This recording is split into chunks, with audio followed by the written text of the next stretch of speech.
அது வந்து கண்டிப்பா ஏற்றுக்கொள்ள முடியாது. பிரதானத்துவம் இந்த கூட்டத்துக்கு கூட்டப்பட்டது. ஏன் இவ்வளவு ஒரு கன்ஃபியூஷன்? நான் ரொம்ப சிம்பிளான ஒரு பர்சன். அவருக்கு வேற எந்த விதமான ரைட்ஸும் கிடையாது. நேர்பட பேசு நிகழ்ச்சிக்கு உங்கள் அனைவரையும் அன்போடு வரவேற்கின்றேன். இன்றைய நிகழ்ச்சியில் நாம் பாதிக்க இருக்கக்கூடிய தலைப்பு என்பது திமுக கூட்டணியில் காங்கிரஸ் கட்சியினுடைய நிலைப்பாடு குறித்து தான் நம்ம பேச இருக்கிறோம். திரு செல்வ பெருந்தகை அவர்களிடம் தொடர்ந்து இந்த கேள்வி கேட்கப்பட்டு கொண்டே இருந்தது. KS அழகிரி மற்ற நிர்வாகிகள்லாம் பேசுறதை வச்சு நீங்கள் அதிக எண்ணிக்கை கேட்பீங்களா, ஆட்சியில் பங்கு கேட்பீங்களா அப்படின்ற கேள்விக்கு அவர் என்ன சொல்லியிருந்தார்னா, கூட்டணி இந்த தொகுதி எண்ணிக்கை குறித்தெல்லாம் டெல்லி தலைமை தான் முடிவு செய்யும் அப்படின்ற பொருள்பட சொல்லியிருந்தார். இன்னொன்று, இந்த நிமிடம் வரைக்கும் தற்போது வரைக்கும் நாங்கள் திமுக கூட்டணியில் தான் இருக்கிறோம் அப்படின்னு அவர் பேசியிருந்தார். ஆனால் மறுபுறம் மாணிக்கம் தாகூர் சொல்லியிருக்கக்கூடிய கருத்து என்பது, அவர் வரும் தேர்தலில் அதிக தொகுதிகளை கேட்க வேண்டும் என்பதுதான் காங்கிரஸ் நிர்வாகிகளினுடைய விருப்பமாக இருக்கிறது அப்படின்னு சொல்லிட்டு அவர் இன்னும் ஒருபடி மேலே போய் என்ன சொல்கிறார் அப்படின்னா, காங்கிரஸ்காரர்களை மதிச்சா நாங்கள் விரும்பி வேலை செய்வோம், மதிக்காவிட்டால் முன்னாள் முதல்வராகி விடுவார், அரவிந்த் கெஜ்ரிவால் மாதிரி அப்படி ஒரு நிலை ஏற்பட்டு விடும் அப்படின்ற துணியில் அவரும் பேசியிருக்கிறார். இந்த ரெண்டு புள்ளிகளை மையமாக வச்சு தான் நம்ம தலைப்பை கட்டமைச்சிருக்கிறோம். 2026 தேர்தலில் காங்கிரஸோட கணக்கு என்ன, இதுதான் தலைப்பு. நான் விருந்தினர்களை உங்களுக்கு அறிமுகம் செய்து விடுகிறேன். அரசியல் விமர்சகர் செந்தில்வேல் அவர்கள், வணக்கம் செந்தில்வேல். மூத்த பத்திரிகையாளர் ராதாகிருஷ்ணன் அவர்கள், வணக்கம் RK. அக்னீஸ்வரன் அவர்கள், அரசியல் விமர்சகர், வணக்கம் அக்னீஸ்வரன். நம்மோடு மூத்த பத்திரிகையாளர் திரு ஷியாம் அவர்களும் இணைந்திருக்கிறார், வணக்கம் ஷியாம். RK, உங்களிடமிருந்தே தொடங்குறேன். மாணிக்கம் தாகூர் அவர் சொல்றது வந்து, எங்களை மதிச்சு நடந்தா நாங்கள் நல்லா வேலை பார்ப்போம், அப்படி இல்லை அப்படின்னா ஒரு டெல்லி கெஜ்ரிவாலை கோடிட்டு பேசுறாரு, அதிக தொகுதிகள் வேண்டும் அப்படின்னு. இந்த குரல்கள் இப்போ அண்மை காலமாக அதிகமாயிட்டே இருக்கே காங்கிரஸ்ல. இல்லை, காங்கிரஸுக்கு புரியாத விஷயம் என்னன்னா, அவர்கள் வந்து அதிக தொகுதிகள் வாங்கியே வந்து அழிஞ்ச கட்சியாக தான் இருக்கிறது. 2011 என்ன பண்ணாங்க, வந்து மேலே CBI வச்சு கீழே வந்து நெகோசியேஷன் பண்ணி 63 சீட்டு வாங்கினாங்க இல்லையா? அது என்னாச்சு? 63 சீட்டு ஆளை நிறுத்தறக்கே ஆள் கிடைக்கல. அந்த அளவுக்கு மோசமான ஒரு நிலை வந்து காங்கிரஸ் அன்னைக்கு இருந்தது. இது அவர்களுடைய ஸ்ட்ரென்த் என்னன்னு அவர்களுக்கு முதல் தெரிய வேண்டும். அதாவது காங்கிரஸ் வந்து திமுக கூட இருந்தால் மட்டும்தான் மைனாரிட்டி ஓட்ஸ் வந்து இந்த கூட்டணிக்கு வரும். இது இருக்கிறது, இது யாரும் மறுத்து வர முடியாது, மறக்கவும் முடியாது. ஆனால் அதே காங்கிரஸ் வந்து தனியா நின்று விட்டால் அந்த மைனாரிட்டி ஓட்ஸ் காங்கிரஸுக்கு வராது. 13% வருகின்ற மைனாரிட்டி ஓட்ஸ் இப்போ காங்கிரஸ் இருக்கிறதுனால தான் இந்த ஓட்டு வருது என்று நாம் வாதித்தால், அப்போ இவர்கள் வந்து வெளியே நின்னா 13% அவங்களுக்கு வரணும்ல. ஓகே, இப்போ 2014 என்ன பெர்சன்டேஜ் வந்து உங்களுக்கு? அதான கடைசியாக தனியா நின்ற தேர்தல். அப்போ நமக்கு மிக தெளிவாக தெரிகிறது, அந்த 13% வந்து கன்வெர்ட் ஆகாது. 13% பிளஸ் 1 or 2% அதிகமாக வரணும். அப்போ 15% வந்து காங்கிரஸினுடைய வாக்கு வங்கி என்று நாம் வந்து வாதிட்டால் 2014 அது வந்திருக்கணும், வரவே இல்லை. அதுவும் நேஷனல் எலெக்ஷன், தாராளமாக வந்திருக்க வேண்டும், வரவே இல்லை. அப்படி இதுதான் உண்மை நிலையா இருக்கிறது. அப்போ நீங்க வந்து திமுக கூட இருந்தால் மட்டும்தான் உங்களுக்கு அந்த வாக்குகள் வரும், இல்லை என்றால் வராது. அது திமுக அந்த ஒரு டிராபேக் இருக்கிறது. திமுக வந்து காங்கிரஸோடு இருந்தால் மட்டும்தான் இது சொலையா வந்து இந்த 13% அப்படியே வரும். இது இருவருக்கும் தெரியுமோ தெரியாதோ, நிச்சயமாக தலைவர்களுக்கு தெரிஞ்சுதான் இருக்கும். ஆனால் இவர்கள் வந்து இந்த பேரம் பேசுறதுக்காக இப்படி வந்து தேவையில்லாமல் பேசிக்கொண்டிருக்காங்க. காங்கிரஸ்குள்ளேயே பல்வேறு குரல்கள் வந்துருச்சா? அதிக இடங்கள் வாங்கணும்ன்ற ஒரு குரல், இல்ல வேறு கூட்டணின்னு இன்னொரு குரல், இல்ல இதை இப்படி எதுவும் இருக்கா? அப்படி புரிஞ்சு, ஏன்னா வெவ்வேறு தொனியில வெவ்வேறு நபர்கள் பேசுறதை எப்படி பார்க்க முடியும்?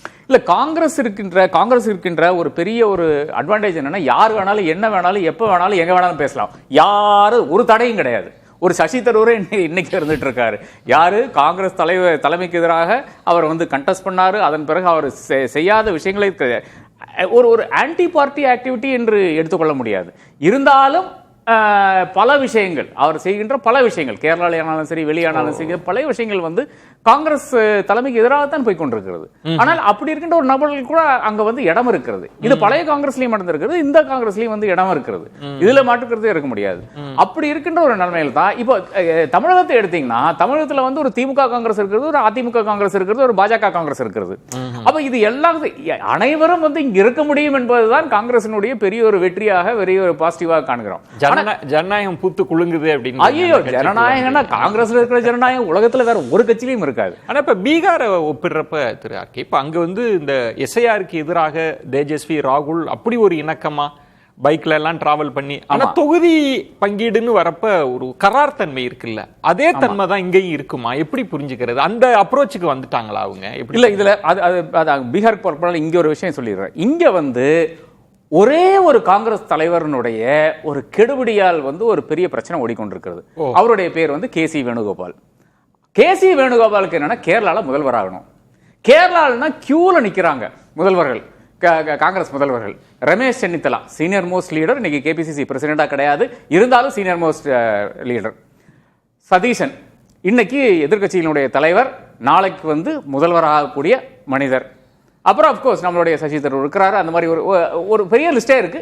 அதுல இவரும் போய் நிக்கிறாரு. ஆனா கேசி வேணுகோபாலினுடைய பெரிய பாசிட்டிவ் என்னன்னா, ராகுல் காந்திக்கு ரொம்ப நெருக்கமா இருக்கிறார். ராகுல் காந்தி நம்புறாரு. காங்கிரஸ் கட்சியினுடைய ஜெனரல் செக்ரட்டரியா இருக்கிறாரு. இவர் என்ன பண்றாரு? கரூருக்கு வர்றாரு. கரூருக்கு அந்த விஜய்க்கு எதிராக பெரிதாக ஒன்றும் பேசவில்லை. இங்கிட்ட காங்கிரஸ் தலைவர்களே எதிராக பேசின ஒரு சமயத்தில் அவர் எதிராக பேசவில்லை. ஒண்ணு. ரெண்டாவது ராகுல் காந்தியை பேச வச்சிருக்கிறார். விஜய் கூட பேச வச்சிருக்கிறார் வேணுகோபால். அப்ப அவருக்கு ஒரு கணக்கு இதுல இருக்கு.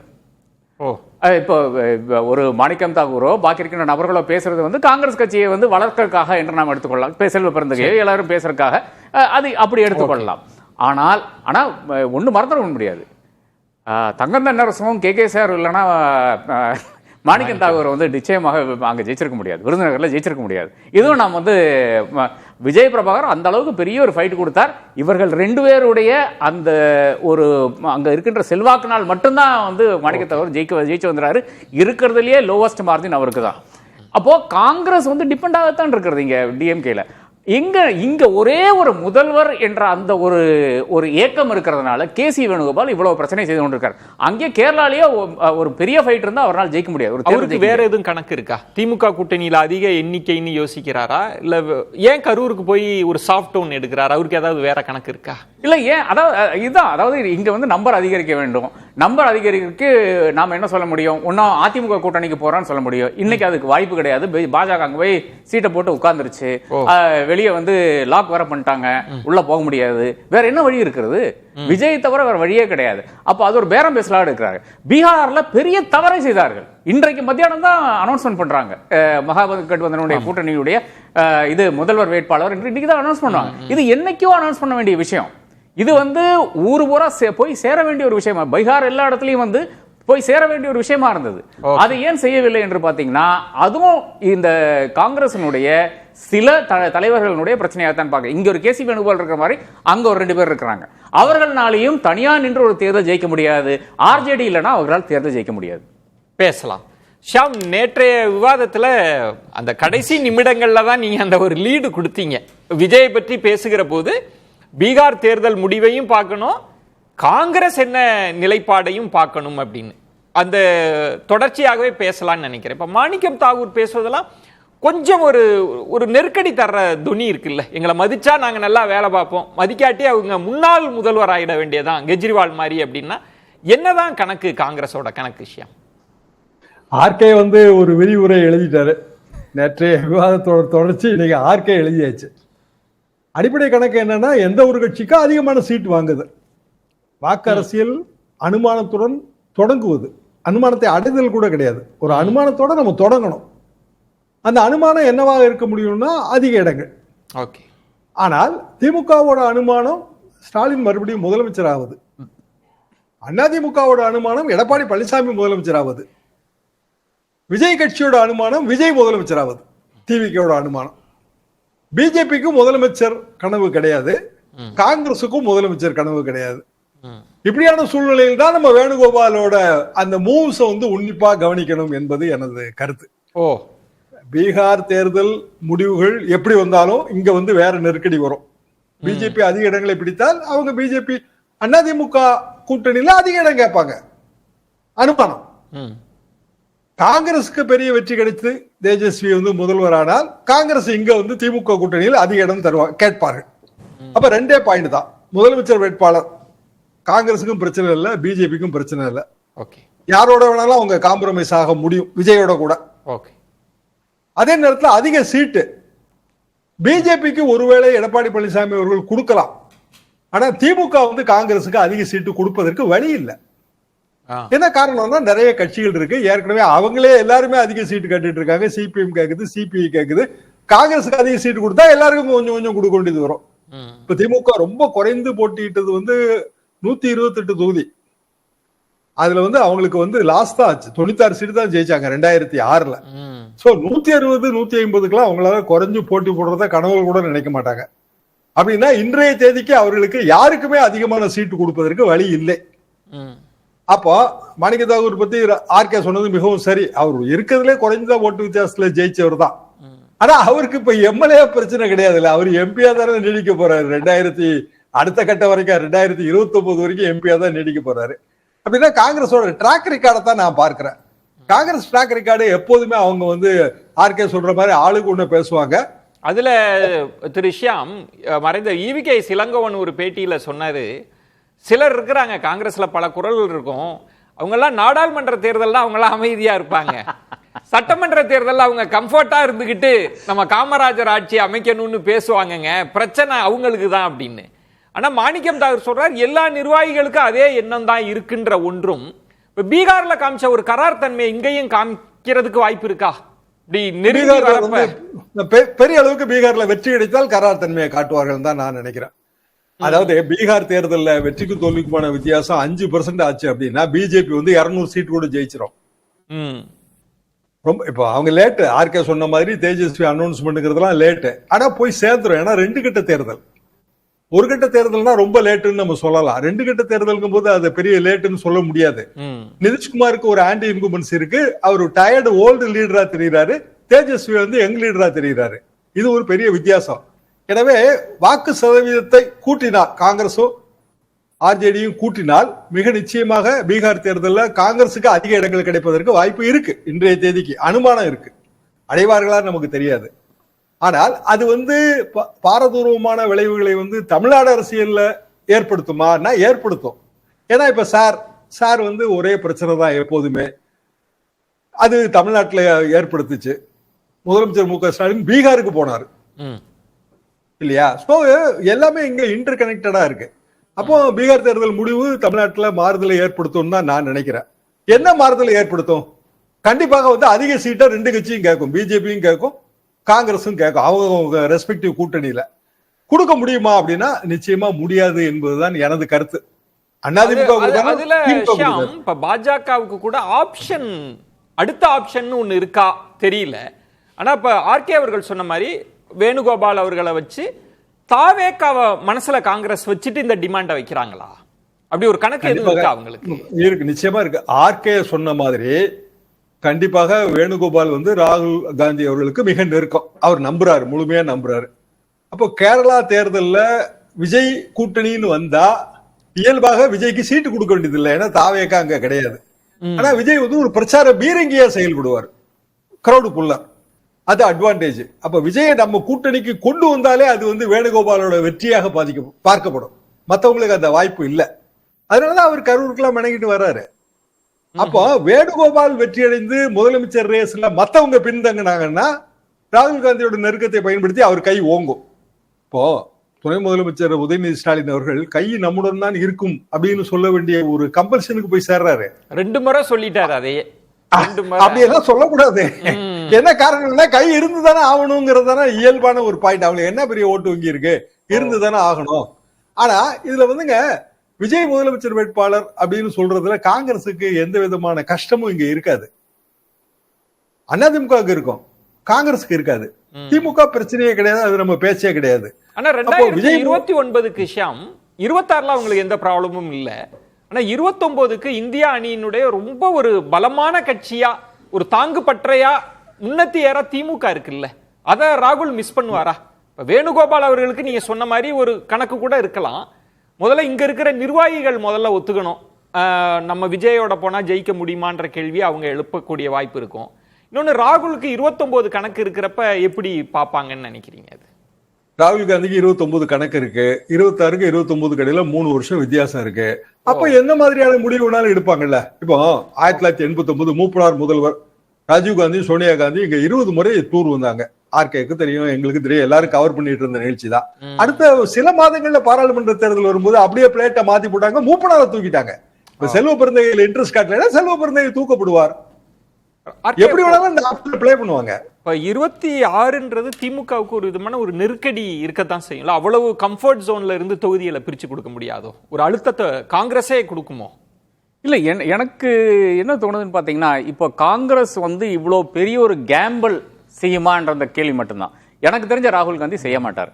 ஏனென்றால் இப்போ ஒரு ஒரு ஆர்குமெண்ட்டுக்காக எடுத்துக்கலாம். 26ல் தாவேக்கா ஜெயிக்குன்னு வச்சுக்கலாம், காங்கிரஸ் நிற்குது, தாவேக்கா ஜெயிக்குதுன்னு பார்த்தீங்கன்னா அது பெரிய கேம்பிள், பெரிய வெற்றி ஆயிடுது. 29லயும் அது ரிப்பீட் ஆகிறதுக்கு வாய்ப்பு இருக்கிறது.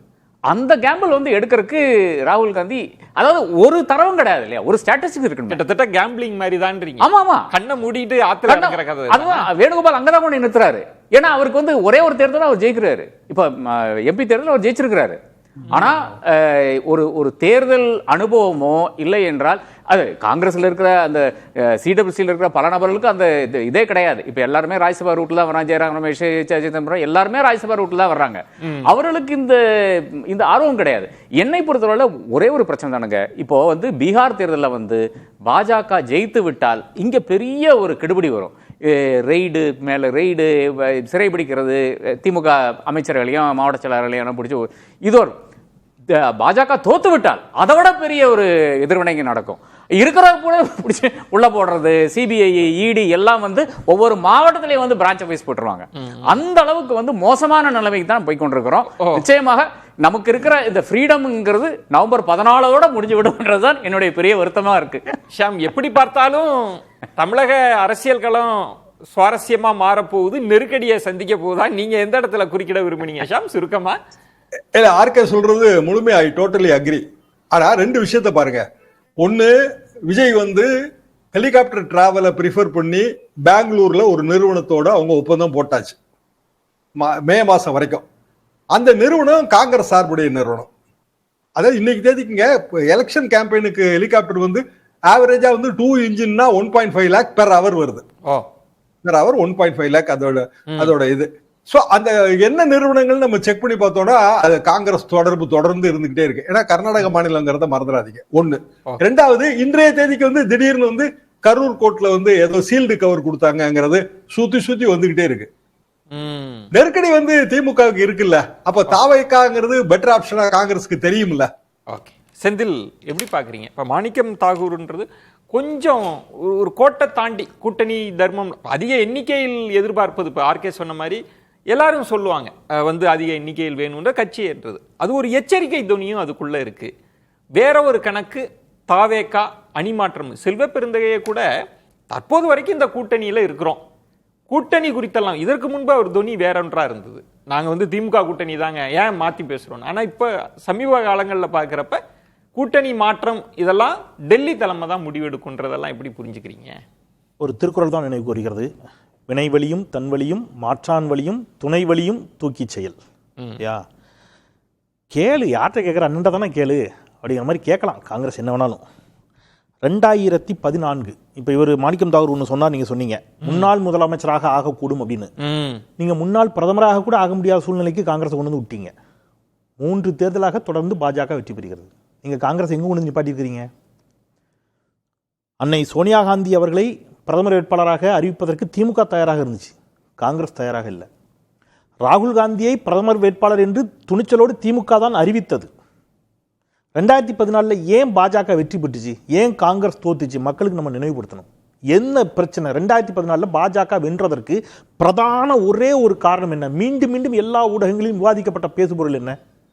2G ஊழல். இதானே இன்னைக்கு பாஜகவின் மீது CAG 7.5 லட்சம் கோடி ஊழல் சொல்லுது. பாஜக அமைச்சர்கள் யாரையா பிடிச்சி கைது பண்ணியிருக்காங்களா? யாராவது ரிசைன் பண்ணாவது சொல்லியிருக்காங்களா? ஏதாவது நடவடிக்கை எடுக்குதா பாஜக? அன்னைக்கு நீங்கள் ஆராசாவை கைது பண்ணுறேன், கனிமொழியை கைது பண்ணுறேன், திகார் சிறையில் அடைக்கிறேன், அறிவாலயத்தில் சோதனை போடுறேன், எல்லா விஷயத்தையும் நீங்கள் பண்ணீங்க. அவங்க இழுத்தெழுப்புக்கெல்லாம் நீங்கள் போனீங்க. அண்ணா ஹசாரே உண்ணாவிரதம் இருக்கிறாரா, அதுக்கேற்ற மாதிரி எல்லாத்தையும் பண்ணீங்க.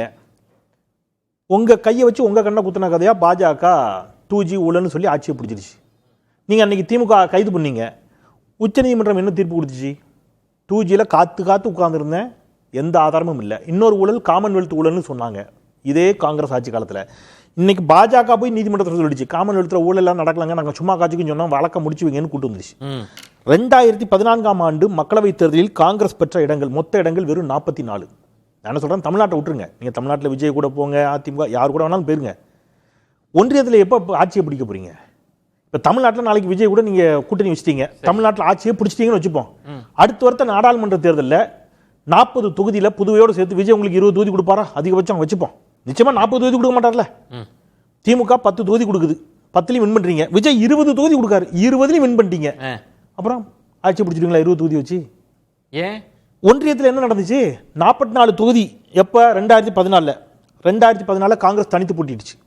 2019 திமுக கூட்டணி 10 தொகுதி திமுக ஒதுக்கீடு செய்தது. நீங்க வென்றது 52 தொகுதி. ஒரு தொகுதி EVK இளங்கோவன் தோல்வியடைந்தார் OP ரவீந்திரநாத்திடம். அப்போ 9 தொகுதி. நீங்க இந்த 9 லெஸ் பண்ணீங்கன்னா 43 தொகுதி தான் ஆல் இந்தியா முழுக்க. நீங்க அதுக்கு முந்தின வாட்டி 44 தொகுதி வின் பண்ணீங்க. திமுகவோட கூட்டணி வச்சு திமுக ஒரு 9 எம்பியை கொடுத்தும் கூட மற்ற பகுதியில் உங்களால் என்ன செய்ய முடியல. 43 எம்பி தான். அப்புறம் இந்த எலெக்ஷன்ல நீங்க வந்தது எவ்வளவு? கடைசியா நடந்த பார்லிமெண்ட் எலெக்ஷன்ல நீங்க 99 சீட், அதுல 10க்கு 10 தமிழ்நாட்டிலேருந்து போச்சு. இந்த 10 கழிச்சிங்கன்னா 89. அந்த 10ல் இன்னைக்கு நீங்கள் முன்னாள் முதலமைச்சர் ஆகிவிடுவீர்கள் என்று சொல்கிறார்களா மாணிக்கம் தாகூர். சட்டமன்ற தேர்தலில் கூட 10,000 15,000 ஓட்டு 20,000 ஓட்டு 30,000 ஓட்டு வித்தியாசத்தில் வெற்றி பெறுகிறார்கள். இவர் ஒரு நாடாளுமன்ற தேர்தலில் 4300 ஓட்டு வித்தியாசத்தில் தான் வெற்றி பெற்றார். அதுவும் தள்ளி நாக்கு தள்ளி போச்சு. திமுக காரங்களுக்கும் கூட்டணி கட்சின்னு இருக்கும். நீங்க பேசணும், நீங்க கண்டிப்பா அதை மாணிக்கம். நான் எப்படி புரிஞ்சுக்கிறது? இப்ப நீங்க பேசுற பேச்ச பார்த்தா கடந்த முறை கொடுத்ததை விட குறைவா தான். நான் அப்படி சொல்லல. நான் என்ன சொல்றேன் அண்ணா, நான் அப்படி சொல்லல. அப்ப என்ன, ஏன் காங்கிரஸ் தப்பு கணக்கு போடுதுன்றீங்க? காங்கிரஸ் தப்பு கணக்கு போடுங்க. நான் அதான் அந்த திருக்குறளோட தொடங்குறேன். நான் என்ன சொல்றேன், இங்க எல்லா கட்சிகளுக்கும் ஒரு பலம் பலவீனம் இருக்குது. அதை நீங்க நல்லா சொன்னீங்க, அழகா சொன்னாரு, ஆர்கேவும் சொன்னாரு. திமுகவிற்கும் காங்கிரஸ் கூட்டணி, நாட் ஒன்லி காங்கிரஸ் கூட்டணி, விசிக, மதிமுக, 2 இடதுசாரிகள், மனிதநேய மக்கள் கட்சி, IUML, தமிழக வாழ்வுரிமை கட்சி உள்ளிட்ட அத்துணை கட்சிகளையும் அவர் அரவணைத்து ஏன் 7 வருடங்களாக அவர் சிந்தாமல் சிதறாமல் இந்த கூட்டணியை கட்டுறாருன்னா அவருக்கு நல்லா தெரியும் ஒவ்வொரு ஓட்டும் முக்கியம், ஒரு 0.5% கூட முக்கியம். செந்தில், அந்த இடத்துல இப்ப மாணிக்கம் தாகூர் சொல்றது, எல்லா நிர்வாகிகளுக்கும் அதே எண்ணம் தான், அதிக தொகுதிகள் வாங்கணும்னு. எங்களை மதிச்சு நடந்தீங்கன்னா நாங்க நல்லா வேலை பார்ப்போம். இதே மாணிக்கம் தாகூர் இதை எப்போ சொல்லியிருக்கணும்? கடந்த நாடாளுமன்ற தேர்தலில் சொல்லியிருக்கணும். இந்த பாருங்க, எங்களை மதிச்சு நடந்தா தான் நான் எலெக்ஷன்ல இருந்து MP ஆவேன், இல்லைன்னா அவ்வளவுதான். சொல்லுங்க, உங்களை மதிக்காததுனால தான் நீங்க வெற்றி பெற்றீர்களா? அதிக எண்ணிக்கை டிமாண்ட் இல்லைங்க. அதிக எண்ணிக்கை டிமாண்ட் எப்படி பாக்குறீங்க? அதிக எண்ணிக்கை டிமாண்ட் RK சார் சொன்ன மாதிரி, ஷாம் சார் சொன்ன மாதிரி எல்லா கட்சியும் கேட்கும் தானங்க. ஆனா ஒரு இல்லங்க, அது எல்லா கட்சி திமுக காரங்களும் திமுக தலைமையிட்ட கேட்பாங்கல்ல, தலைவரை இந்த வாட்டி நம்ம அதிக தொகுதியில போட்டிடணும், BCK கேட்கும் தானே, காங்கிரஸ் கேட்கும் தானே. அந்த தொனியில பாத்தீங்கன்னா இப்ப இடதுசாரிகள் BCK கூட ஒரு கூட்டணி இணக்கத்தோடு பேசுற தன்மை இருக்கு. ஆனா சமீப அதுக்கு காரணம் தாவேகாவோட ரைஸ் இருக்குல்ல, அதன் பிறகு காங்கிரஸ் போக்குல மாற்றம் இருக்கு. கண்டிப்பா மாற்றம். காங்கிரஸினுடைய போக்குன்னு நான் சொல்ல மாட்டேன், காங்கிரஸில் இருக்கக்கூடிய ஒரு சிலருடைய போக்கு மாற்றம் இருக்கு. ராகுல் காந்தி தெளிவா இருக்கிறாரு. அவர் பாஜக வீழ்த்துவது கூட நோக்கம் இல்லைன்னு சொல்லிட்டாரு, RSS வீழ்த்துவது நோக்கம்ங்கிற அளவுக்கு போறாரு. நீங்க ராகுல் காந்தியும் நம்முடைய முதலமைச்சரும் ஒரே பார்வையில பயணிக்கிறாங்க. எந்த எதிர்ப்பு? ஆரிய சித்தாந்த எதிர்ப்பு. நான் சொல்றேன், ரொம்ப தெளிவா சொல்றேன், சித்தாந்த எதிர்ப்பு. பீகார்ல தேஜஸ்வியோட நல்ல இணக்கம் இருந்தது. ஆனா இந்த தொகுதி பங்கீடு பேச்சுவார்த்தைன்னு வரப்ப ரொம்ப இழுபறியா. மத்திய பிரதேசல அந்த பிரச்சனை நடந்துச்சு, ராஜஸ்தான்ல அந்த பிரச்சனை நடந்துச்சு, இன்னும் வேற சில ஸ்டேட்ல இதே சிக்கலால தான் காங்கிரஸ் ஆட்சி அமைக்கக்கூடிய வாய்ப்பை மிக மிக லிஸ்ட்ல விட்டதுக்கு காரணம் இந்த மாதிரியான அணுகுமுறை தான். ஒவ்வொரு மாநிலத்திலும் இந்த மாதிரி யாராவது 2 பேர் இருப்பாங்க. நீங்க காங்கிரஸுக்குள் இருக்கக்கூடிய வலதுசாரிகளை பற்றி நான் பேசல, திருப்பி சொல்றேன், ராகுல் காந்தியே வருத்தப்பட்டு பேசுறது பல ஊடகங்கள் செய்தியா இருக்கு. தாவே காண்ற ஆப்ஷன் தான் அவங்க, இல்லன்னா தாவே காண்ற ஆப்ஷன் பேசணும். அது எப்படி? நீங்க தாராளமா பேசிக்கலாம், அதுக்கு உங்களுடைய தேசிய தலைமை என்ன செய்யணும், உடன்படணும். ஆனா ஷாம் சொன்னதுல ஹெலிகாப்டர் உதவியா இருக்கலாம், ராகுல் பேசினதா இருக்கலாம், வேணுகோபால் கரூருக்கு வந்துட்டு RK சுட்டி காட்டியது மாதிரி ஒரு சாஃப்ட் அப்ரோச்சோட இருக்கு. அப்ப அவங்க ஒரு தாவேக்கான்ற ஆப்ஷனை ஓபன் பண்ணிட்டு இல்ல இதெல்லாம் டிமாண்ட் வைக்கிறாங்களா? திருப்பி சொல்றேன், காங்கிரஸ் ஓபன் பண்ணல, காங்கிரஸ் வேறு சிலருக்கு வேற சில எண்ணங்கள் இருக்கிறதுங்கிற ஒட்டுமொத்த காங்கிரஸ் உடைய திட்டமா அதை பார்க்க முடியாது. காங்கிரஸிற்குள் இதில் மாறுபட்ட எண்ணம் கொண்டவர்களும் பல பேர் இருக்கிறாங்களா இல்லையா? இந்த திமுகவோட தான் இருக்கணும்ன்றது, திமுக கூட்டணி தொடரணும் அப்படிங்கறது இருக்குது. ஆனா அவங்களுமே கூடுதல் தொகுதி வேணுங்கிறத உறுதியா இருப்பாங்க. எல்லா கட்சியும் கேட்பாங்க. அது காங்கிரஸ்ல இருக்கக்கூடிய இப்ப எங்க செல்வ பிறந்தகைக்கு என்ன 10 சீட் கொடுத்தா போதுன்னு நினைப்பாரு, அவரும் நம்ம கட்சிக்கு கூடுதல் சீட்டை தான் எதிர்பார்ப்பாரு. கூட்டணி மாறிடுவோம். ஆனா அதற்காக இந்த கூட்டணியை உடைக்கணுமாங்கிறதுல 2 லாஜிக்கா யோசிப்பாங்க. ஒன்று, நாடாளுமன்ற தேர்தலில் உங்களுக்கு கடந்த 2 நாடாளுமன்ற தேர்தலிலும் காங்கிரஸோடு பயணித்தது திமுக. நீங்க எப்படி எடுத்துக்கங்க, நாடாளுமன்ற மாநிலங்களவையில காங்கிரஸ் ஒரு தீர்மானத்தை கொண்டு மக்களவை மட்டும் சொல்ல, நான் மாநிலங்களவையும் சேர்த்து சொல்றேன். காங்கிரஸ் ஏதோ ஒரு பாஜகவிற்கு எதிராக ஒன்றை செய்கிறது என்றால் திமுக உறுப்பினருடைய ஆதரவு அவசியமா இல்லையா? இது எல்லாம் காங்கிரஸுக்கு நல்லாவே தெரியும், ராகுல் காந்திக்கு நல்லா தெரியும். மக்களவையிலும் தேவை, மாநிலங்களவையிலும் தேவை. இவர்களுக்கு சில நோக்கம் இருக்கு. நான் நிறைவா ஒன்று சொல்லிடுறேன். காங்கிரஸ் கடைசியா தனித்து நின்று பெற்ற வாக்குகள் 4.4%. ரைட். விஜய் இப்போ வரைக்கும் விஜயோட வாக்கு செய்து என்னன்னே நமக்கு தெரியல. கேம்பிளிங் தான் இவர் சொன்ன மாதிரி. ஏங்க அது 1% இருக்கலாம், 10% இருக்கலாம், 20% இருக்கலாம், யாருக்கும் தெரியாது. வாக்கு வங்கி என்ன என்றே நிரூபிக்காத ஒருவரை முதலமைச்சராக ஏற்றுக்கொண்டு, முதலமைச்சர் வேட்பாளராக ஏற்றுக்கொண்டு அவரோடு கூட்டணிக்கு தயார் என்று காங்கிரஸ் சொல்லுமே என்று சொன்னால் அது மாதிரி அரசியல் பிழை வரலாற்றில் வேறு என்ன உண்டு? அக்னி, நீங்க எப்படி புரிஞ்சுக்கிறீங்க காங்கிரசினுடைய போக்குகள், பேட்டிகள் என்ன கணக்கு இருக்குன்றது? இப்போ ஆர்கே அவர்கள் செந்தில் சொல்றதுல எல்லாம் 29 அவங்களுக்கு இருந்துட்டே இருக்கு, ராகுலுக்கு அந்த ஒரு டிஸ்டர்பன்ஸ் இருந்துட்டே இருக்கு. அப்ப திமுக தேவைன்றது. ஆனா ஷியாம் அவர்கள் சொல்வது இல்லைங்க, அரசியல் என்ன இருக்கலாம், நீங்க வேணுகோபால் அவர்களோட கரூர் பேட்டியை பாருங்க, ஹெலிகாப்டர் உதவி, ராகுல் பேசுற இந்த தன்மையும் பொருத்தி தான் பார்க்கணும் அப்படின்னு. நீங்க எப்படி புரிஞ்சுக்க, என்ன கணக்கு இருக்குன்னு புரிஞ்சுக்கிறீங்க? தமிழ்நாட்டில் திமுக ஆளுங்கட்சியாக வந்ததற்கு பிறகு அவங்களுடைய கூட்டணி கட்சிகள் இருக்காங்கல்ல, அந்த கூட்டணி கட்சிகள்லாம் கூட்டணியில் இருக்கிறாங்களா அல்லது திமுக சார்பு அணியில் இருக்கிறாங்களா அப்படிங்கிறது மாதிரி மக்கள் மத்தியில் ஒரு பேச்சு இருக்கத்தான் செய்கிறது. என்னதான் தமிழ்நாட்டில் காங்கிரஸ் தலைவர்கள் பேசினாலும் டெல்லி எங்க கண்ட்ரோல்ப்பா, ராகுல் எங்களை மீறி என்ன முடிவெடுத்துருவாரு தமிழ்நாட்டில் அப்படின்ற ஒரு மனநிலை திமுகவுக்கு இருக்கத்தான் செய்கிறது. ஆனா திமுக, அதாவது காங்கிரஸ்லயே இருக்காங்கல்ல, ரத்த உணர்வோடு இந்த காங்கிரஸ் ஆட்சிக்கு வரணும் அப்படின்னு மரியாதைக்குரிய ஐயா ஜி.கே. வாசன் அவர்களோட ஒரு விழாவில் பேசிட்டு இருக்கும்போது கூட சொன்னார், 67 போன காங்கிரஸ் ஆட்சி திரும்ப எங்களால் கொண்டு வர முடியவில்லையே அப்படின்னு ஒரு வேதனையை தெரிவித்தார். அது மாதிரி உண்மையான காங்கிரஸ் ரத்தங்கள்லாம் இருக்கும்ல. ஸோ அவரு அந்த அதிமுக பாஜக அணியில காங்கிரஸ் ஆட்சியை கொண்டு வருவதற்காக அங்க இருக்காருன்றீங்க? அவர் உண்மையான காங்கிரஸ் ரத்தத்தை சொல்ற சார். அதான் அந்த அணியில இருந்து காங்கிரஸ் ஆட்சியை கொண்டு வரும். அங்க இருந்து இல்ல சார் நீங்க திசை திருப்பி விட்டுறீங்க சார். அவர் உண்மையா தமாக வருவதற்கு முன்னாடியே காங்கிரஸ் கட்சியில் இருந்தார்ல, மத்திய அமைச்சரா இருந்தார்ல, ஆக அந்த நினைப்புல சொல்றாரு. அதே உணர்வு காங்கிரஸ்காரங்களுக்கு இருக்கும்ல, தலைவர்களுக்கு சற்று கொஞ்சம் குறைச்சு கூட இருக்கலாம். ஆனா இளம் ரத்தம் இருக்குல்ல, அவங்க என்ன கார்த்திக் பா சிதம்பரம் அவர்கள், அது மாதிரி கரூர் நாடாளுமன்ற உறுப்பினர் சகோதரி ஜோதிமணி அவர்கள், ஏன்னா அவங்க கரூர்லயே ஒரு பெண்மணியை அழைச்சிட்டு வந்து நீங்க திமுகவில் சேர்த்தீங்கல்ல, அப்பெல்லாம் அவங்க கொதிச்சாங்கல்ல. இத இப்ப திரு கார்த்திக் இவர் மாணிக்கம் தாக்கூர் அவர்கள் விருதுநகர் நாடாளுமன்ற உறுப்பினர் சொல்றதுக்கு முன்னாடியே 4 மாசத்துக்கு முன்னாடியே ஐயா திருச்சி வேலுச்சாமி இதே கருத்து சொல்லிட்டாரு. என்ன அப்பா இது காங்கிரஸ மதிக்காட்டினா நீங்க முன்னாள் முதலமைச்சரா மாறிடுவீங்கன்னு. இல்ல என்ன செய்யணும், மதிக்கணும்னா என்ன செய்யணும்னு சொல்லல, அதிக இடங்கள் கொடுக்கணும்னு சொல்றீங்களா?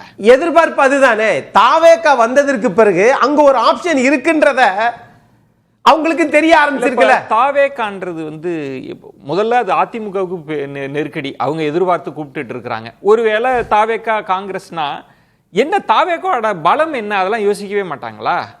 இது இப்படி கேட்க சார், கரெக்ட் சார், நீங்க சொல்றது கரெக்ட் சார். பலம் இல்லாமலா அவங்களை எதிர்பார்ப்பாங்க சொல்லுங்க? ஒரு கணக்கு இருக்குன்றீங்களா? கணக்கு இல்லாமலா சார் இவ்வளவு கூட்டம் இவ்வளவு பிரச்சனையாச்சு?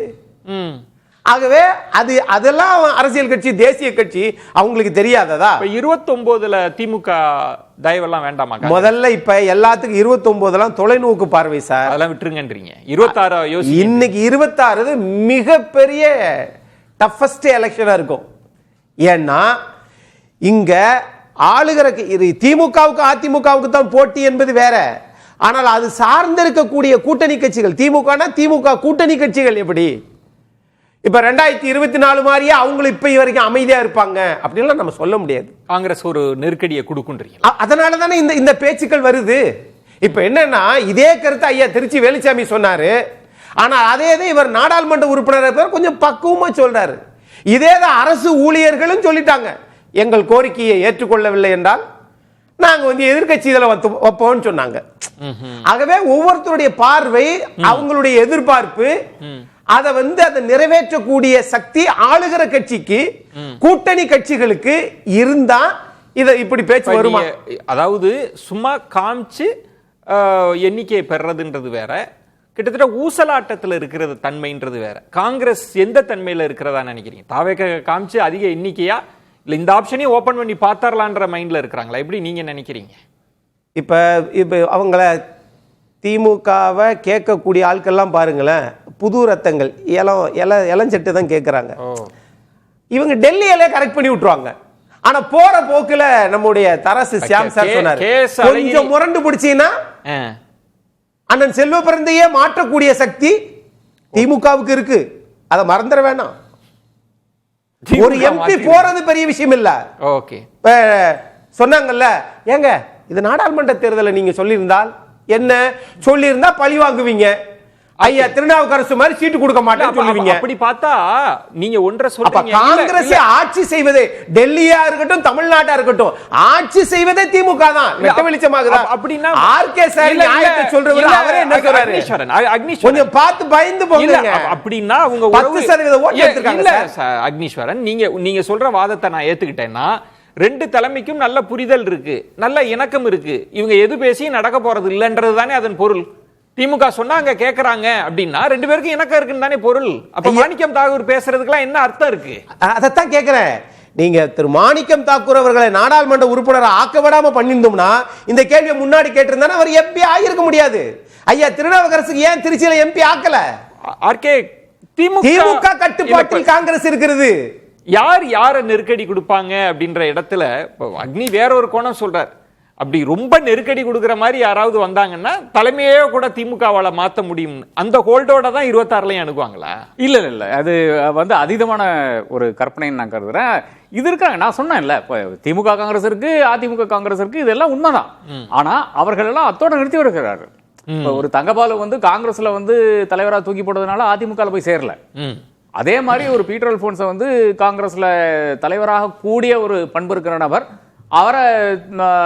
அவர்கள் அந்த பதவி கொடுக்கல, எம்பி பதவி கொடுக்கல. அப்படி இருந்து கூட அவர் திமுக போய் சேரல.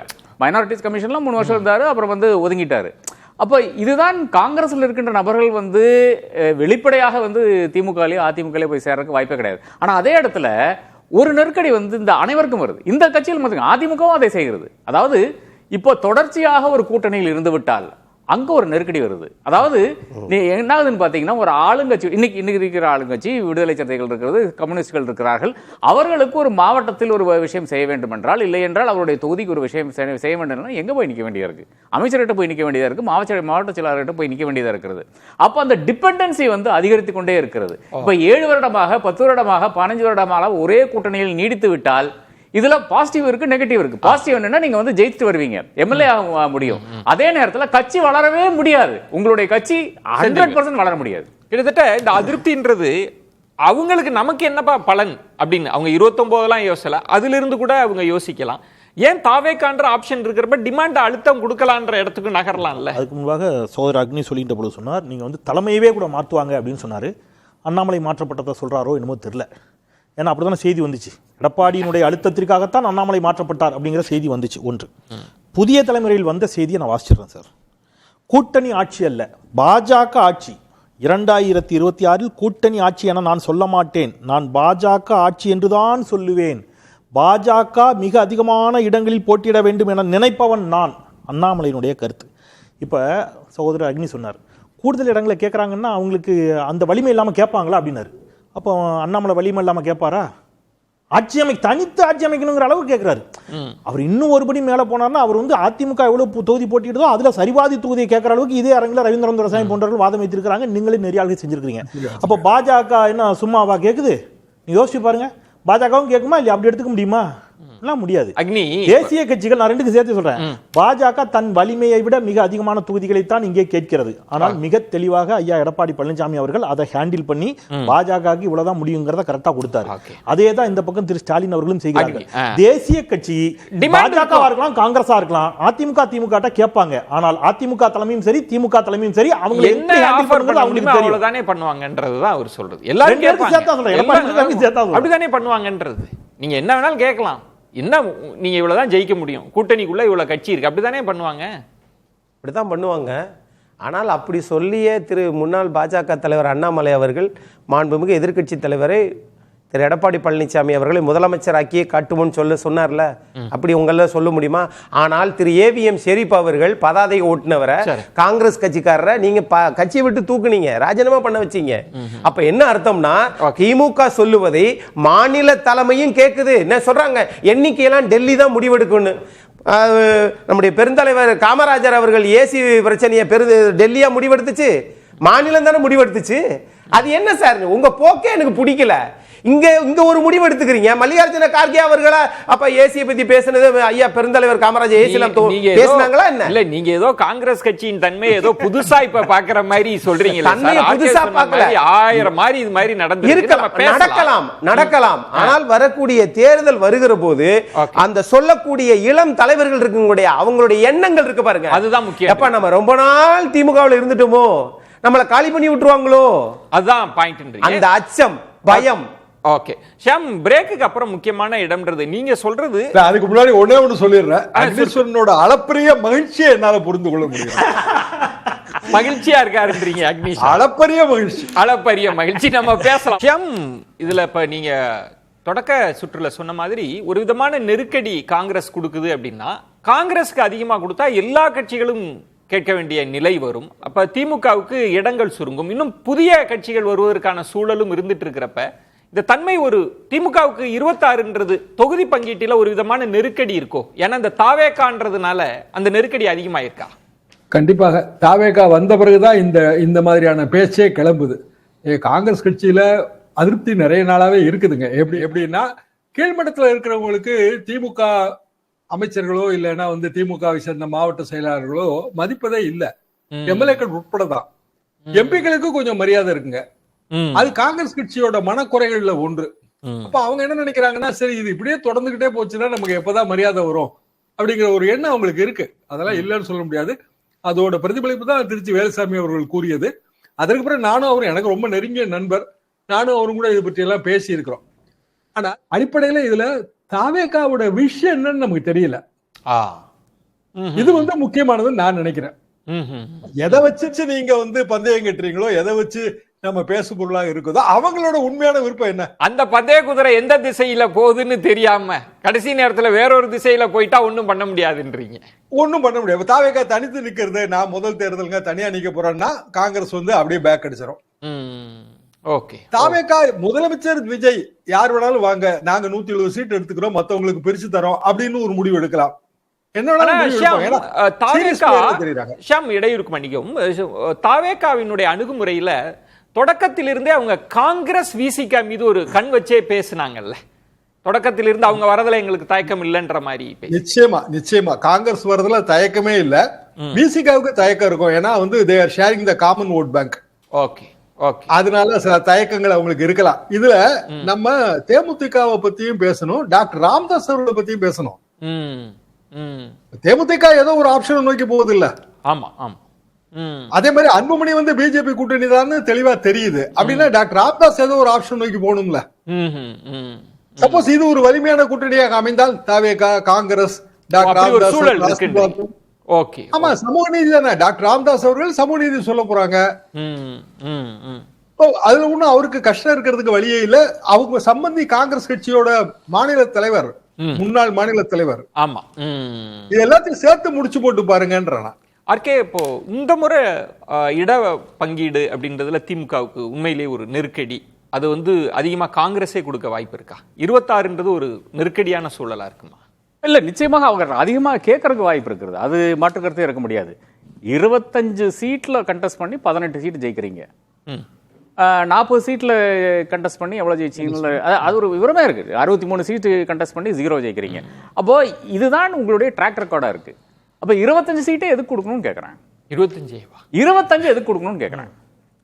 இப்போ பாக்கி இருக்கிற ஸ்ட்ரைக் ரேட் பாருங்க. சிபிஐ, சிபிஎம், விடுதலை சிறுத்தைகள் ஸ்ட்ரைக் ரேட் பார்த்தீங்கன்னா காங்கிரஸினுடைய ஸ்ட்ரைக் ரேட் அதிகமாக இருக்குது. அப்போ அப்படி இருக்கின்ற சூழ்நிலையில் இப்போ ஒரு கட்சி உள்ள வர்றதுக்கு தயாராக இருக்கு. தேமுதிகவை தாராளமாக பேசி நீங்கள் இந்த பக்கம் கொண்டு வரலாம். ஆனா இடம் இல்லைன்னு அந்த ஒரு பிரச்சனை மட்டும் தான் இங்க வந்து ஓடிட்டு இருக்கு. ஓகே. அப்ப அவர்களை பொறுத்தவரை, தேமுதிகவை பொறுத்தவரை அங்க வந்து இன்னும் மரியாதை கொடுக்கல, எல்லாம் வந்து விஜய் பக்கம் ஓடிட்டு இருக்காங்க, யாரும் எங்களை வந்து கண்டுக்கவே இல்லை. சூப்பர் தருணம் கொண்டு வந்து நிறுத்துறதுக்கு இந்த பக்கம் வந்து கொண்டு வந்து. அப்கோர்ஸ் அவங்களும் அதீதமாக சீட்டெல்லாம் கேட்குறாங்க, அதெல்லாம் இருக்கு. ஆனால் இந்த ஒரு ஃப்ரேம் ஒர்க்கில் வந்த பிறகு தாராளமாக அவர்கள் இப்போ காங்கிரஸுக்கு கொடுத்தது அதிகமாக கொடுக்க முடியாது இல்லையா, விடுதலை சிறுத்தைகள் கொடுக்கறதும் அதிகமாக கொடுக்க முடியாது. அந்த ஒரு ஃப்ரேம் ஒர்க்கில் வந்துருவாங்கன்னு சொல்றேன். அப்போ அதில் என்னை பொறுத்தவரை காங்கிரஸினுடைய ஸ்ட்ரென்த் என்பது 20 சீட்டு தான். இன்னும் ஒரு சீட் தாராளமாக எதுக்கு கொடுக்கல. மதிமுகவுக்கு 22 சீட் ஆஃபர் பண்ணாங்க 2006 தேர்தலில்.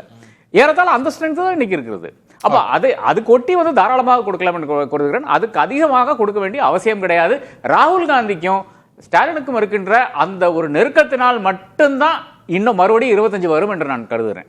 செந்தில் அப்படி புரிஞ்சுக்கலாமா? ஏன்னா ஷியாம் சொல்ற தன்மை ஆர்கே அவர்கள் சொன்னதோட இன்னொரு கோணம்ன்றது இன்னொரு ஆப்ஷனும் இருக்கு.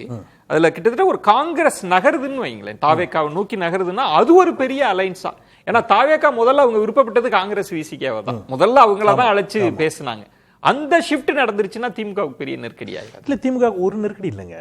திருப்பி நான் உங்களுக்கு டேட்டாவோடய சொல்கிறேன். இப்போ நீங்கள் 2014 தேர்தல் மேடம் ஜெயலலிதா அவங்க தனியாக போட்டிட்டு 39 தொகுதிகளையும் தமிழ்நாட்டில் வென்ற தேர்தல் 44.9 விழுக்காடு, கிட்டத்தட்ட 45 விழுக்காடு வாக்கு வங்கியை வலிமையாக வைத்திருந்த இயக்கமாக அதிமுக இருந்துச்சு.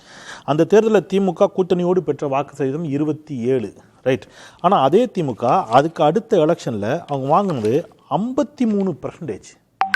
நீங்கள் 2014 காங்கிரஸ் தனித்து வாங்கின 4% இருக்குல்ல, அந்த 4% தான் இப்போ வரைக்கும் காங்கிரஸோட ஓட்டு. 2021 தேர்தலில் பார்த்தீங்கன்னாலும் அந்த தருணம் ரொம்ப கடுமை எதிர்ப்பால வீச ஆரம்பிச்சு. இல்ல, அதுதான் ஊழல் குற்றச்சாட்டு, இன அழிப்பு, அது இதுன்னு எல்லாமே 2019, 2024, அப்புறம் 2021 சட்டமன்ற தேர்தலில் எல்லாத்தையும் எடுத்து பார்த்தீங்கன்னாலும் திமுக வாக்கு சதவீதம் உயர்ந்து கொண்டே இருக்கு. இல்ல, நான் சொல்வது அந்த ஆப்ஷன்றது ஷியாம் அவர்கள் சொல்றது தாவேக்கா அவங்க இன்னும் நம்மளால என்னன்னு தெரியல. அப்படி ஒரு ஆப்ஷன் அவங்க காங்கிரஸை நோக்கி தாவேக்காவும் நகர்றதும், இன்னொரு பக்கம் இங்க காங்கிரஸ்குள்ள கீழே இருக்கிறவங்கள்ட்ட ஒரு அதிருப்தி இருக்கு. ஆர்கே சொல்றாரு அந்த ஷிஃப்ட் நடந்துருச்சுன்னா சிக்கல்ன்ற இல்ல, யூகம் தானே எல்லாமே யூகம், எல்லாமே தான் எல்லாமே. எப்படி வேணாலும் பேசலாம். நான் ஒரு கோழி முட்டையை உடைச்ச ஒருத்தன் சொல்லுவான்ல, இது பல கோடி ரூபாய் இழந்துட்டேன், பல கோடி, இந்த ஒரு கோழி முட்டையிலேருந்து ஒரு கோழி வரும், அந்த கோழி இத்தனை முட்டை போடும், அந்த முட்டையை வச்சு நான் ஒரு பெரிய கோழி பண்ண வைப்பேன், இது அந்த மாதிரி தான். அப்போ ஒரு பெரிய கோழி பண்ணையவே நீங்க அழிச்சு விட்டீங்கன்னு பேசலாம். ஆனா உடஞ்சது ஒரு முட்டை தான் இல்லையா? அந்த மாதிரி இப்போ தாவேக்கா வந்தால் என்ன ஆகும், வராவிட்டால் என்ன ஆகும்? இப்போ எனக்கு இப்போ தாவேக்கா காங்கிரஸ் கூட்டணிக்கு வருமா வராதா? முதல்ல தாவேக்கா வெளியே வரட்டுங்க, விவாதத்துக்கு வரட்டும், வீட்டை விட்டு வெளியில வரட்டும். அதுவே வீட்டு விட்டே வெளில வராமல் எல்லாரும் வீட்டுக்குள்ள உட்காந்துருக்காங்க. நாம இங்கிருந்து அது வந்தால் இப்படி, வராவிட்டால் அப்படி, அந்த தொகுதியில் இப்படி, காங்கிரஸும் பாஜக இதுவும் சேர்ந்தால் அப்படி. அவங்க பாவம், அவங்க இன்னும் பயத்திலேருந்து மீளல, பீதியிலிருந்து. செந்தில், நீங்க பல தேர்தலில் கவனிச்சீங்கன்னா ஒரு கட்டத்துல மூப்பனார் அவர்கள் என்ன முடிவு எடுக்க போறாங்க, அவர் அமைதியா இருப்பார், எல்லாரும் பேசுவாங்க. ஒரு கட்டத்துல தேமுதிகவுல அவங்க அமைதியா இருந்தாங்க, தனிச்சா அப்படி எல்லாமே. அது ஒரு பேட்டர்ன் இருக்கு. ஆனா நீங்க சொல்றது தாவேக்காவை வச்சு அப்படி ஒரு ஷிஃப்ட் எல்லாம் நடக்கிறதுக்கு வாய்ப்பே இல்லை. இல்ல, அது திருப்பின்னு சொல்றேன், தேசிய தலைமை தான் நினைச்சணும் முடிவு செய். நான் ஒரு வார்த்தையாச்சு. இப்போ நீங்கள் இதில் இன்னும் கூடுதலாக ஒரு படி பேர் சொன்னால் கூட, இப்போ கூட்டணியில் காங்கிரஸ் காங்கிரஸ் கூட்டணி, காங்கிரஸ் திமுகவோட இருக்கணுமா இல்லையாங்கிறத தேசிய தலைமை முடிவு பண்ணுங்கிறது செல்வப்பிரதியே சொல்லிட்டாரு. ஆனால் இங்கே அதிமுக நேர் தலைகீழ முதலமைச்சர் வேட்பாளர் யாருங்கிறதே நாங்கள் தேர்தலுக்கு பிறகு முடிவு செய்வோம்னு அமித்ஷா சொல்லிட்டு இருக்காரு. பஞ்சாயத்து அங்கே பெரிய பஞ்சாயத்தா இருக்குல்ல, இங்க முதலமைச்சர் வேட்பாளர் பஞ்சாயத்து வரல, ஸ்டாலின்ங்கிறத முடிவாயிட்டாங்க. அங்க முதலமைச்சர் வேட்பாளரே நாங்க தேர்தல் என்ன சொல்றீங்கன்னா, நாங்களாவது அன்னாசி பழம், அங்க ஒருத்தர் பலாப்பழத்தோட போயிட்டு இருக்காருன்றீங்க. சரி, எக்ஸாக்ட்லி. அக்னி இதெல்லாம் இயல்பானதுதான். ஆனா தாவேக்கான்றது ஆர்கே அவர்கள் சொன்னது செந்தில அந்த இடத்துல தான். ஷியாம் அவர்கள்ட்ட நான் நிறைவு சுற்றுல கேட்கறதுங்க, அதை நம்பி ஒரு அலைன்ஸ் ஷிஃப்ட் நடக்கிறதுக்கு வாய்ப்பே இல்லை. எப்படி போலாம், ஆச்சரியங்கள் இருக்கலாம், 1 2 அதுக்குள்ள அகாமடேட் ஆயிருவாங்க. இப்ப இபிஎஸ் அவங்க எல்லாம் சொல்றாங்க கூட்டணியோட, அதுக்கெல்லாம் வாய்ப்பே இல்லை அப்படின்ட்டு. இல்ல, எனக்கு என்னன்னா, அஇஅதிமுக கூட்டணி நடக்கிற இடத்துல அதிமுக ஐயா எடப்பாடி பழனிசாமி அவர்கள் பேசுற கூட்டத்தில் போய் தாவேக்கா காரங்க கொடி ஆட்டினாங்க, ரைட்டுங்களா? விஜய் பேசுற இடத்துல போய் எங்கேயும் காங்கிரஸ் காரங்க கொடி ஆட்டல. அவங்க எனக்கு என்னமோ ரொம்ப விருப்பமா இருக்கிறது பாஜக அதிமுக கூட்டணிக்கு தான் தாவேக்கா விருப்பமா இருக்குது. அதைத்தான் எடப்பாடி பழனிசாமி அவர்களும் சொன்னதுல இருந்து நான் இன்னொன்று செந்தில், அதனாலதான் செல்வ பெருந்தகை சொன்னார், ஷியாம் நீங்களும் கவனிக்கணும், எங்க கூட்டத்திலையும் கொடி ஆட்டுறாங்க தாவேகாவினர்னு ஒரு ஆனா, ஒண்ணு போட்டு correct. வச்சுட்டாங்க. ஆனா செல்வப்பிரந்தி என்ன சொன்னாரு? எங்க கூட்டத்திலயும் எங்க ஆளுகளே கொடி ஆட்டுறாங்க. இல்ல, சார், அக்னீஷ் இல்ல, ஒரு வார்த்தை. சுருக்கம். எங்க கூட்டணி ஆட்டுறாங்க, அதுக்காக கூட்டணி நான் சொல்ல முடியுமா? சரி. சொல்ல மாட்டேன்னு சொன்னாரு. ஆனா Okay, எடப்பாடி அக்னீஷ் பழனிசாமி அவர்கள் தாவேகா கூட்டணிக்கு வரணும்னு விரும்புறாரு. அக்னீஸ்வரன். காங்கிரஸ் எங்களை விட்டு போனாலும் தனித்து நாங்கள் வெற்றி பெறுவோம் அப்படின்னு திமுக சொல்ல முடியுமா? ஏன் சொல்லணும்? ஏன் சொல்ல முடியல? நீங்க தான் அவ்வளவு நல்லது செய்றீங்களா தமிழ்நாட்டுக்கு? கூட்டணிக்குள்ள இருக்கிறவங்க ஏங்க அவங்களாவே உடைக்கணும் அதை? அப்படின்னா இப்ப பேசக்கூடாதுன்னு கூட வாய்ப்பூட்டு சட்டமும் போட முடியுமில்ல திமுகவுல? ஏன் பேசுறாங்க? அவங்களுக்கு தெரியும் ஏன் பேசுறாங்க. உடனே நீங்க சொல்றீங்க இல்லாத ஒரு தாவேக்காவை வெளியே வர முடியல, முதல்ல வெளியில வந்து பேச சொல்லுங்க. வெளியிலே வர முடியாத அளவுக்கு அந்த சூழ்நிலையை உருவாக்குனது திமுக அரசாங்கம்ன்றது அவங்க யோசிச்சு பார்க்க மாட்டாங்களா? என்ன ஏதாவது ஹவுஸ் அரெஸ்ட் மாதிரி ஏதாவது இருக்கா? ஹவுஸ் அரெஸ்ட்னு நீங்க பண்ணல, செல்போனை ஆஃப் பண்ணிட்டு எங்க இருக்கிறாருன்னு ஃபுல்லா ட்ரேஸ் அவுட் பண்ணி தேடக்கூடியது இந்த ஆளுங்கட்சி தானே. என்ன பண்ணாங்கன்னு சொல்லுங்க. என்ன ஏதாவது நெருக்கடி கொடுத்தாங்க? யாரையும் கைது பண்ணாங்க? நெருக்கடியே அதுதான். இப்ப கைது பண்ணாம இருந்ததுதான் பிரச்சனையே. நீங்க கைது பண்ணிருந்தா எல்லாரும் வெளியே வந்திருப்பாங்க. இப்ப நீங்க கைது பண்ணாம செல்போன் எங்க இருக்கிறாருன்னு பார்த்து எங்கெங்கெல்லாம் எஸ்பி சொல்லணுமோ தேட விட்டீங்க பாருங்க, அவங்கள ஓட விட்டீங்க பாருங்க. ஆனா நீங்க இன்னைக்கு நீங்க வேற ஒரு கோணம் கொடுக்குறீங்க அக்னீஸ்வரன். நீங்க என்ன சொல்றீங்கன்னா ஹவுஸ் அரெஸ்டுக்கு இன்னொன்னு வெளியில வராம பாத்துக்கிட்டாங்க காவல்துறையை வச்சு. நீங்க நீதிமன்றத்துல போய் நம்ம இது பண்ணாலும் நடத்த விட மாட்டீங்க, நீதிமன்றத்துக்கு போனாலும் அங்க பிரச்சனை வந்துருச்சு. பிரச்சனை வந்ததற்கு பிறகு அந்த பிரச்சனை இன்னும் இதாகல, நீங்க முதல்ல வெளியில வாங்க அப்படின்னா நீங்க என்ன காங்கிரஸ் கட்சி மாதிரியே எல்லா பேத்தையும் உங்க கட்டுப்பாட்டுக்குள்ளே தமிழ்நாட்டுல இருக்கிற எல்லா கட்சியும் வச்சுக்கணும்ன்றதா உங்களுடைய ஒரு எண்ணமா? திரு ஷியாம், காங்கிரஸோட கணக்கு எல்லாமே அனுமானம் தான், ரத்தின சுருக்கமா எப்படி போகும்னு நினைக்கிறீங்க? இது ரொம்ப சிம்பிளா டீகோட் பண்ணிடலாங்க. விஜய முதலமைச்சர் வேட்பாளராக ஏற்றுக்கொள்ளாத கட்சிகள் எது? நாம் தமிழர், அதிமுக, திமுக. மற்ற எல்லா கட்சிகளும் ஒரு கூட்டணியில் இருக்கலாம், இல்லாம இருக்கலாம். ஆனா விஜய முதலமைச்சர் வேட்பாளராக ஏத்துக்க தயாரா இருக்காங்க. அவங்களுக்கு அதிகமான சீட்டு கிடைச்சா. ஓகே, இவ்வளவுதான், ரொம்ப சிம்பிள் தான். எனக்கு அதிகமான சீட்டு கிடைக்குதுங்க, அவர் முதலமைச்சர் வேட்பாளர்.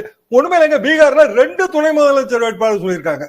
இது வரைக்கும் நான் பார்த்ததே கிடையாது. முதலமைச்சர் வேட்பாளரை பார்த்திருக்கேன், துணை முதலமைச்சர்களுக்கு 2 வேட்பாளர்கள். அப்படின்னா இந்த ஃபார்முலா எப்படி வேணாலும் போகும். அதைத்தான் நான் திருப்பி எது வேண்டுமானாலும் நடக்கலாம் சார். ஒவ்வொரு தேர்தலும் வெவ்வேறு மாதிரியான சார். போன தேர்தல் புள்ளி வரும், இந்த தேர்தலுக்கு பொருந்தாது. அவ்வளவுதான். மதர் ஆஃப் ஆல் எலெக்ஷன்ஸ் வந்து 2026. ஆர்கே எப்படி பாக்குறீங்க? ரத்தின சுருக்கமா இல்ல, காங்கிரஸுக்கு அங்க ஒரு பிரச்சனை இருந்தது, அது மட்டும் விளக்கிடுறேன். அதாவது அங்க ஒரு யாதவ் ஃபேஸ் வர்றதுனால மைனாரிட்டி ஓட்டு வராம இருக்க கூடாதுன்னு சொல்லிட்டு அது அடிஷனல் டெப்டி சிஎம் சொல்லிட்டு சொல்றது. இங்க அந்த பிரச்சனையே கிடையாது. இங்க காங்கிரஸை பொறுத்தவரை 30 சீட்டு கேட்கறதுக்கான வாய்ப்பு இருக்கிறது. அது 20 போய் நிற்கும். அப்புறம் அவர் அங்கிருந்து போன் போடுவார், சரி 25 சொல்லி இவங்க முடிச்சிருவாங்க. இதுதான். அதாவது அவர் ராகுல் காந்தி அங்கிருந்து போன் போட்டா ஸ்டாலினுடைய மனம் உருகுது. இதுதான் பிரச்சனையாக நான் காண்றேன் இந்த என்டையர் அலையன்ஸ்ல.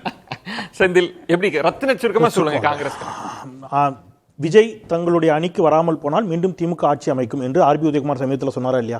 என்ன சொன்னார் ஆர்பி உதயகுமார்? விஜய் எப்படியாவது எங்க கூட்டணிக்கு வரணும், வராம போயிட்டாங்கன்னா திருப்பி திமுக ஆட்சி அமைச்சிரும். திருப்பி திமுக ஆட்சி அமைச்சிருச்சுன்னா சொன்னாரு. அதுக்கு அதான அர்த்தம். மீண்டும் இல்லங்க, நீங்க ஒரு நிமிஷம் சார், நான் முடிச்சறேன். அக்னி சார் முடிச்சறேன். உங்ககிட்ட வருவார். இல்ல நான் சொல்றேன், ஆண்டவனால் கூட தாவேகாவை காப்பாற்ற முடியாது. மீண்டும் ஆட்சிக்கு வராம இருக்குன்னா என்ன செய்யணும்? என்ன செய்யணும்? எங்க கூட்டணிக்கு வரணும். அப்ப எங்க கூட்டணிக்கு வரலன்னா மீண்டும் யார் ஆட்சி அமைப்பா? திமுக ஆட்சி அமைக்கும். அதுக்கு அதானங்க அர்த்தம். சின்ன பிள்ளை கூட தெரியுங்க. இதுக்கு என்ன பரிமேல உரை எழுதணும்? அப்ப தாவேகா தங்களோடு தாவேகா தங்களோடு இல்லை என்றால் தங்களால் ஆட்சி அமைக்க முடியாத நிலைக்கு அதிமுக வந்து விட்டது. அந்த உண்மையை அவரையும் அறியாமல் ஆர்பி உதயகுமார் ஒத்துக்கொண்டு விட்டார். சுருக்கம். திரு ராகுல் காந்தி அவர்கள் தொலைபேசியில தாவேகா தலைவர்கிட்ட பேசினாரு. தமிழ்நாட்டின் முதலமைச்சர்கிட்ட கேட்டுட்டு பேசினாரா அல்லது பேசினதுக்கு பிறகு அது சொன்னாரா? அதற்கு பிறகு இந்த மாதிரியான நிகழ்வுகளா வருது. இப்ப என்னதான் 4 முனை கூட்டணியா இருந்தாலும் அதிமுகவுக்கும் திமுகவுக்கும் தான் போட்டி. இருக்கக்கூடியவர்கள் இந்த 2 முனை கூட்டி தனித்து நின்றாலும், யாரு தாவேகாவும் நாம் தமிழர் கட்சி தனித்து நின்றாலும் ஆட்சி அமைக்க முடியாது. ஆனா அதிமுக திமுகவுக்கு தான் போட்டி. நன்றி. விருந்தினர்களுக்கு நெஞ்சம் நிறைந்த நன்றிகளை தெரிவித்துக் கொள்கிறேன். மற்றொரு தலைப்பில் சந்திக்கிறேன். நன்றி. கண்டிப்பா ஏற்றுக்கொள்ள முடியாது. பிரதான